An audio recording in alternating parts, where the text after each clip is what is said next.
araw, ituturo ko sa inyo kung paano nga ba gamitin ang bigas upang makatipid at gawin itong fertilizer sa ating mga halaman. Upang makakuha tayo ng tubig ng bigas para gawing fertilizer, gawin natin ang mga sumusunod. Una, magtaka lamang ng bigas. Ito po ay depende sa rami na gusto nyo. Pangalawa, lagyan ito ng tubig at banlawan. Pangatlo, ibuhos ang hinugas ng bigas sa bote o lalagyan. Siguraduhin na magkahiwalay ang lalagyan ng unang banlaw at pangalawang banlaw. Ang bigas ay nagtataglay ng iba't ibang nutrients tulad ng nitrogen, phosphorus, potassium, magnesium, zinc, iron at iba pa. Sa tuwing tayo ay magsasaing at maghuhugas ng bigas, nagre-release ito ng mga nutrients at sumasama sa pinaghugasan na tubig.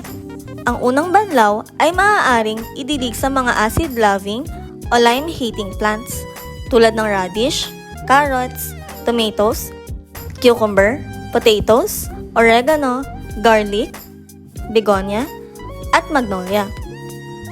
Mas mataas kasi ang acid level ng unang banlaw na maaaring makaapekto sa pagkasira ng ating mga halaman.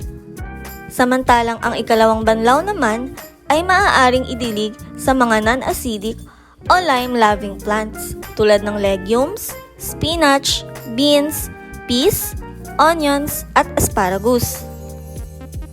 Marahil ay napapatanong kayo kung ano nga ba yung lime na yan. Ang lime ay gawa sa mga bato, limestones, or dolomite. Pinapababa nito ang acidity ng lupa. Nagtataglay rin ito ng extra nutrients tulad ng calcium at magnesium. At kaya sila tinawag na lime hater plants dahil ayaw nila sa mga rocks or limestones na nagpapababa ng acid level.